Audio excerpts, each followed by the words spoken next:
Hello everyone. So I just wanted to make a video about the parallels between people that leave religious cults.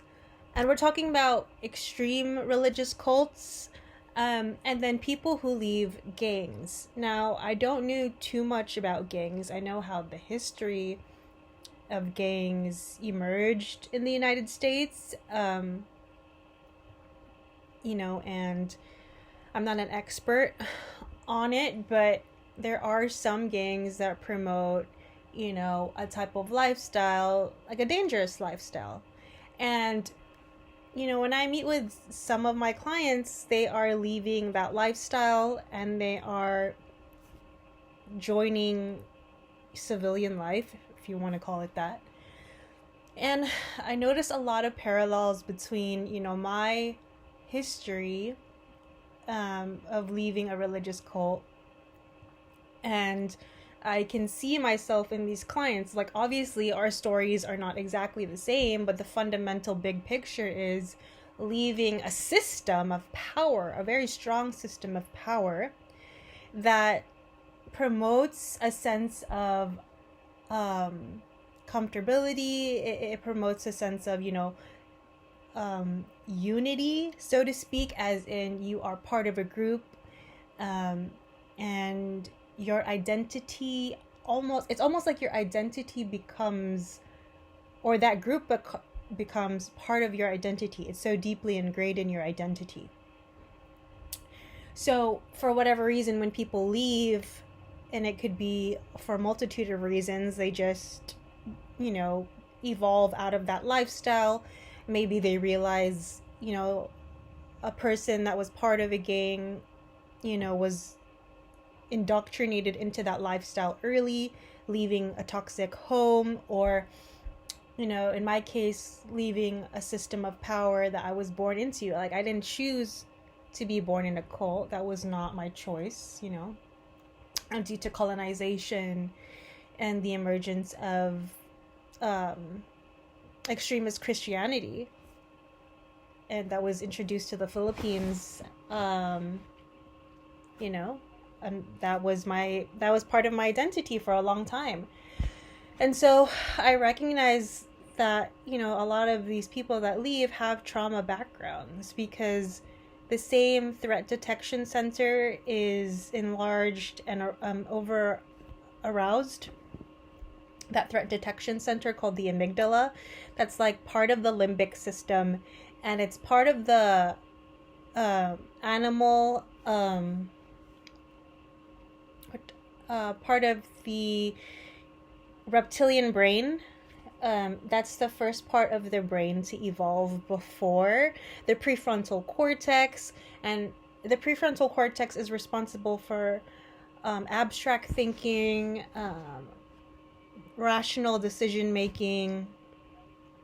It's responsible for complex thought. It's responsible for, managing emotions. It's responsible for empathy, for theory of mind. The list goes on. And so it's actually one of my favorite groups to work with are people transitioning out of gangs, because I see a lot of parallels with their story. The rejection that they feel after leaving that group, being questioned for leaving, and those are the same experiences that I went through. So I'm able to resonate with their stories, and I'm also able to teach them how to regulate their nervous system, because they are wired, and some of the patterns that are ingrained in them are wired to look out for danger. There is an underutilization of the prefrontal cortex and more of a heightened state of arousal, right? And that is very similar to some cult members that grow up indoctrinated into a very extremist fundamentalist cult-like system, where they also have limited abilities to tap into the prefrontal cortex, because the amygdala is hypersensitive, is a really good word to use. to potential threat. And so, helping clients in those transitions and transitioning into that new chapter of their life where they are able to create, well, first of all, they're able to deconstruct their reality and then reconstruct it to create a world or a reality that aligns with their new identity. They get to choose what kind of values they want.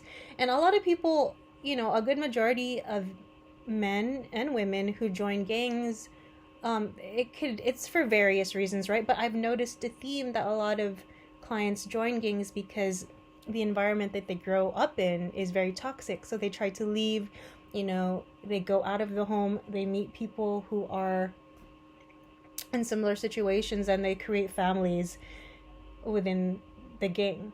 And then people who join cults, they're looking for a lot of the time people don't know that they're joining a cult, but they're looking for some type of secure attachment. They're looking for some validation. They're looking for, they want to be seen. They want to be accepted.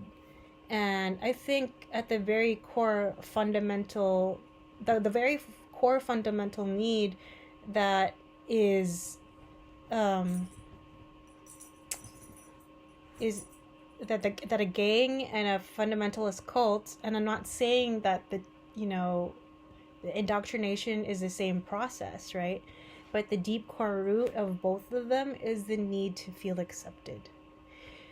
And so when they leave, it's like really all about teaching them how to accept themselves and love themselves, and helping them form a new identity that is rooted in autonomous decision making, and that is rooted in compassion, that is rooted in self-exploration, that is rooted in healing those deep attachment wounds and the trauma that often stems from a dysfunctional family. But some people just join gangs because for other reasons that I don't really want to get into. But that was the main point of the video, and I see myself in them, and the way they have to learn how to regulate their emotions. And basically what I'm trying to say is that when I do my work with these clients, I hold on to a very, very core fundamental Filipino value, and that's called kapwa. And kapwa means, shared common humanity, and that I see you in me and I see me in you. And it's such a beautiful core value that is rooted in the work that I do with my clients, and it drives me to make this world a better place. So yes, that's my rant for today. Bye.